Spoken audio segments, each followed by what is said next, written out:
So hi, welcome back to Nigel's countdown of 64 through 1, culminating on the 3rd of October, day before my birthday. But I almost feel we ought to have the pick of the pops music on here, so Alan Freeman counting down, such as the excitement generated in my daughter's bedroom here, as it were. Yeah, we're at number 15, and by the way, that music, if you ever get stuck in a pop quiz in a pub, and you think, when they play da da da da da da da da da da, you need to know that it's called At the Sound of the Swinging, at the Sign of the Swinging Cymbal by Brian Fahey. So that's got you pub quiz points aplenty, I'm sure. Yeah, not the one from Pick of the Pops, we'll play that next week. Not Pick of the Pops, Top of the Pops, we'll play that next week. Anyway, on with this. Number 15, I'm going to count them down. One year gets a particular hot mention this time because there's 3 albums from one particular year. So see if you can guess what it is before we get too far in. Now, first thing I want to say, that album I remembered from number 30, I think it was, in my countdown. It's called LP. It was an Island sampler. And I said a lot of the stuff I ended up liking was on Island Records, and so it was. And I said I picked my standout track, Mountain, Don't Look Around, because a number of the tracks are going to be coming up in the next few days and weeks. And it's true of this one. The first song I ever heard by this band was on the LP album, and it's called Mother Goose. So if you're a fan of Jethro Tull, and I know we've already had a Jethro Tull album in this countdown as well, Thick as a Brick, then you'll know that this one was their 1971 release, and often seen as, let me get that glare off there, often seen as their finest album. To me, it's Jethro Tull in their heyday, and Mother Goose was the first track I heard. I mean, there's so many to choose from in here. Aqualung, Cross-Eyed Mary, Wandering Aloud. I love that style of Jethro Tull song. My God, Hymn 43, Locomotive Breath, one of the still called for albums when Tull play live, which they're still doing. And so this is on there. Jethro Tull, a really class band for me. But when you look at the history of Jethro Tull, and by the way, it started in I think '67. First album was more of a blues album, sort of hard blues type album called This Was. With a guitarist called Mick Abrahams, who's also on LP, funnily enough, on lead guitar, Ian Anderson on flute and vocals, and the rest of them, apart from change to Martin Barr, have been like revolving doors since then. They then went to Stand Up, album then called Benefit was their number 3, and so this is their 4th album, Aqualung. This is what really broke them. Both sides of the Atlantic, and became an international hit band. They've always had a vocalist. Ian Anderson. They've always had a lead guitarist. Now Martin Barr has been with him for years, and they've always had a keyboard player and a bass player. But they've changed so often throughout the years. They've always had a drummer, apart from about 3 years in the early '80s when Anderson decided that we're going to go '80s, which dreadful mistake, and we're just going to rely on synthesizers and drum machines. So nobody was a drummer. Even Phil Collins, by the way, had a go at drumming for Jethro Tull for a very short period. So I mean, a lot of people in America thought Ian Anderson was Jethro Tull. They thought that was his name, such as the sort of domination of him in the band. So what's that say? Yeah, Aqualung is his first concept album, if you like, sort of centred around the tales and tribulations of this homeless man, homeless tramp, if you like. But to me, the inside, I'll just show you the artwork inside the album. This is how I remember Jethro Tull, sort of manic, non-God-fearing band. I mean, there's just raucous and crazy, but man, they could play their instruments as well. So pretty good album. In fact, classic album as far as I'm concerned from Jethro Tull. Oh, by the way, 1971. I don't know if I said that. Fantastic year. So that's in the UK. Over in the States, same year, another album was released, which is now my number 14. This is a live album recorded in New York from a band who are mostly, I think, from the southern states of America, and in fact probably single-handedly started southern rock, as it's probably called, swamp rock. You get another one, so you get a band like Lynyrd Skynyrd, following in those footsteps. Molly Hatchet and bands like that. I'm trying to think of the rest of the bands. Not Stone the Crows, the Black Crows. Those sorts of bands. So the album I'm talking about is not their first, it's not their second, it's their third, and it's this absolute belter from the Allman Brothers. Now this is a double album, released on Capricorn, and fantastic front shot. Evidently, they were sitting around in the alley outside the Fillmore East where they recorded this, and photographers were having a bad day trying to get them to play ball and smile, and so Greg Allman, I think it was, went over and got a sort of drop of recreational drugs from his guy, and he's just got him on his knee there out of shot, and the rest of the band saying you can't get a photograph taken with those. It's either Greg or Dwayne Allman. And they all broke out laughing, and that's when they got the shot. Equally, a nice piece to put their roadies and all the equipment on the back. You don't often see roadies on the album covers. So great album, live album at Fillmore East. They got some songs like Statesboro Blues, Why Don't You Love Me, Hotlanta. I mean, a lot of these go on for 10, 12 minutes. Whipping Post is all side 4, 22 minutes. A bit like a long jam, but these guys knew what they're doing. They could play. So you got Dwayne Allman on guitar. Later played with Clapton quite a lot. You've got Greg Allman, sadly died shortly after this, on keyboards and stuff. Dickie Betts, name of the guy who was a twin lead guitar with Dwayne Allman, incredible guitarist. He actually wrote one of their more famous songs, which appeared 2 or 3 albums later. It's called Jessica, and you'll know that if you're a Top Gear fan, because it's the intro music, or certainly used to be when I used to watch it, to Top Gear. Jessica appeared 2 albums later on an album called Brothers and Sisters. So you got Eat a Peach came after this, another fantastic album, and then Brothers and Sisters. But yeah, this to me is the pinnacle, especially as a live band. Yeah. I think that's all. Oh yeah, standout track. So standout track, the one I didn't mention, back end of side 1.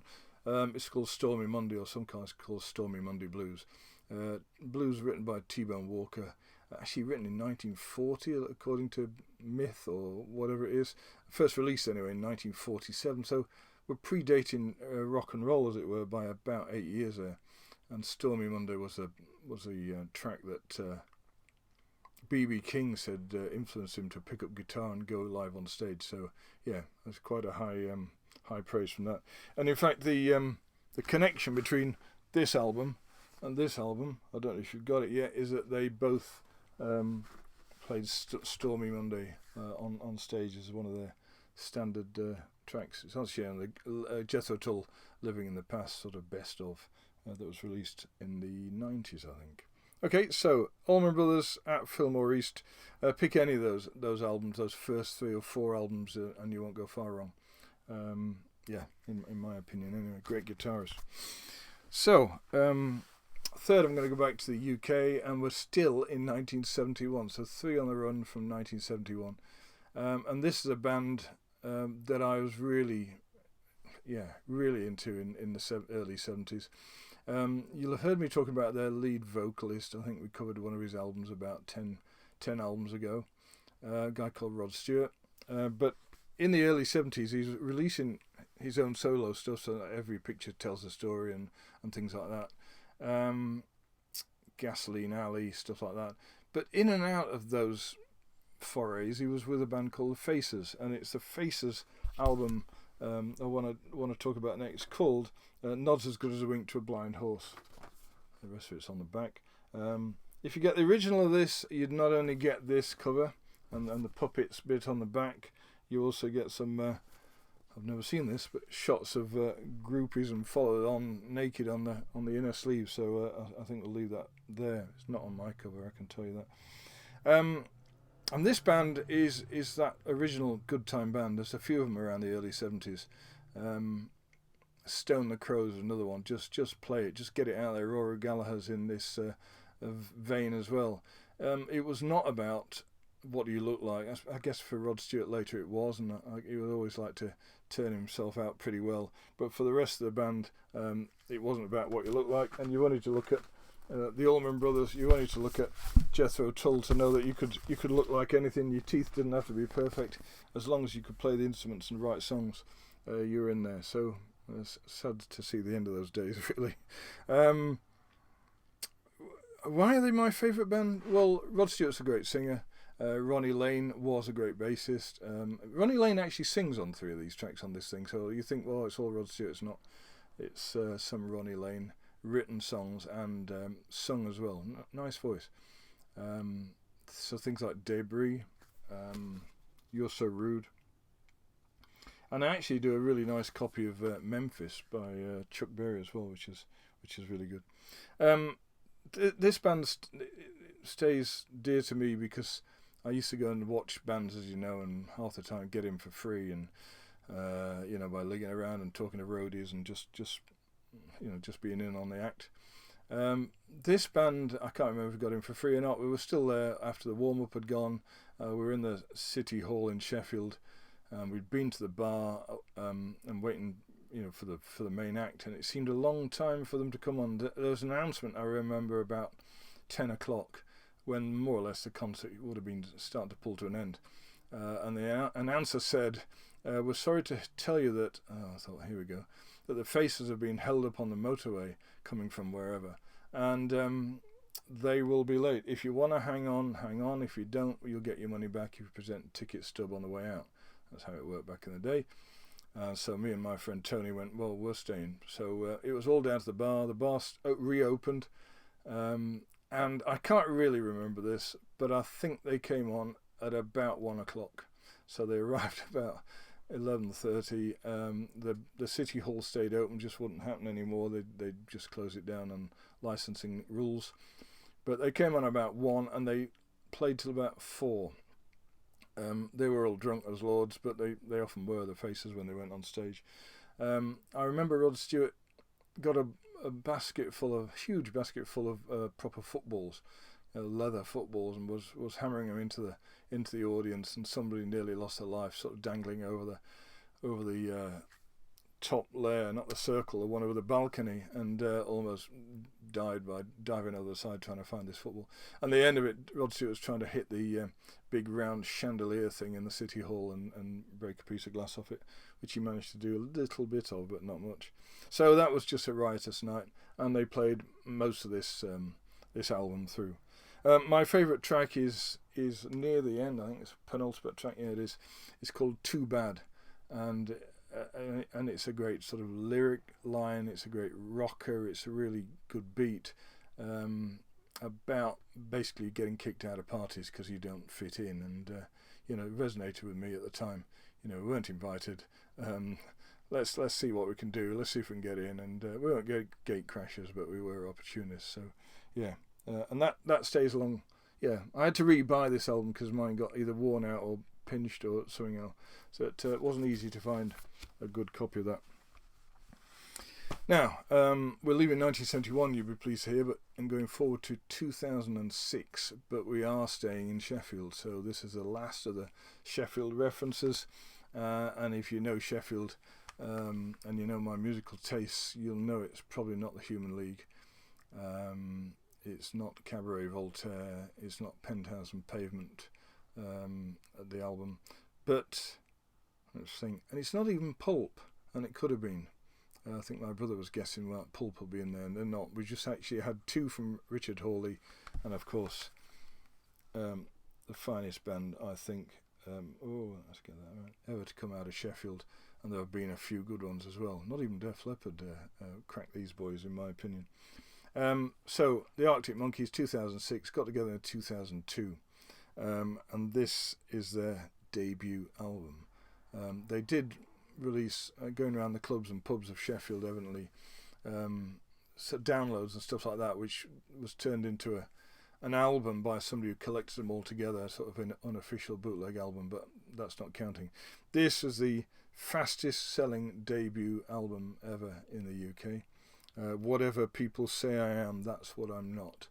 So a very sort of, I don't know, I think it's a John Cooper Clarke-esque sort of line that, and Alex Turner's vocals in the first instance almost delivered in sort of John Cooper Clarke staccato style and very regional accent, very Sheffield accent, and it seemed a shame when he went away from that, started singing American, but band's got to evolve. Arctic Monkeys definitely have evolved, and I think some people have said, well, that's a shame because when they first came out, they were absolutely fantastic. But I guess you've got to move on. There's some other Sheffield bands that are indebted, I think, to Arctic Monkeys, and I can't really work out whether they sort of all copied each other or they got in on the same game early on. There's a band called Milburn, and if you ever want to hear not quite Arctic Monkeys, then go and pick up Milburn's album. I've got one downstairs. It's called Well, Well, Well. So if you go and just sample that on Spotify, you think, is that actually the Arctic Monkeys or who copied who? Well, Well, Well came out in 2006 as well. So give that a listen. There's a band called Reverend and the Makers, which I think the Monkeys' first bassist, when he quit after the sort of first year after this, it all got too hectic. He's certainly worked with both Milburn and Reverend and the Makers, and in fact one of the guys from Milburn has joined Reverend and the Makers as well, another Sheffield band that sounds very similar. If you like Monkeys, you probably like Reverend and the Makers too. So I don't know quite what to say about this. I remember who put me onto it was my mum, and she rang me up one day and said, oh, Sheffield's got another world-beating band, because she was always big into Def Leppard and stuff like that.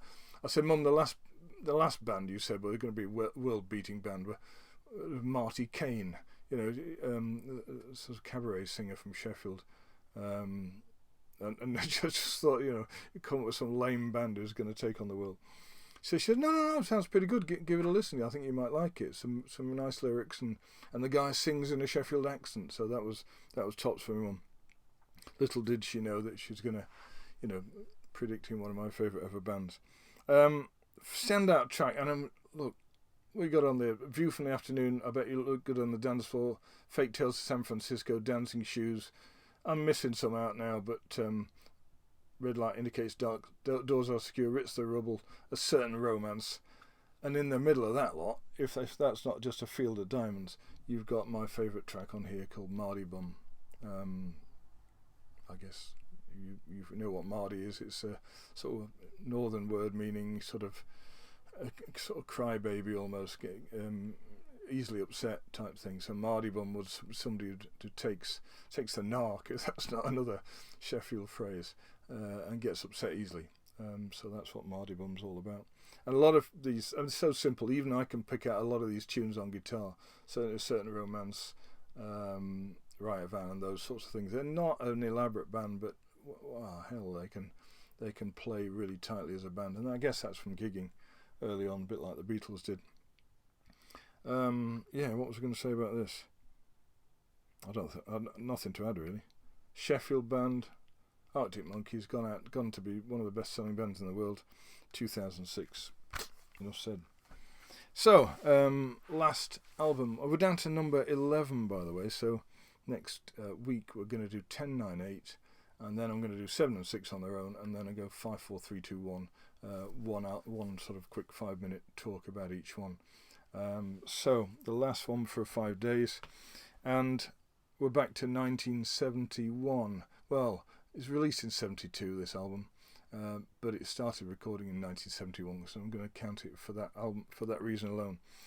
And I'll start with a standout track actually, because there's a little bit of a weird story to this. I'm 15. And in 1972, so I'm 16 in 1972 when this thing came out. I used to watch Top of the Pops and Monty Python pretty avidly, and if you missed either of those programs, you weren't worth talking to at school the next day.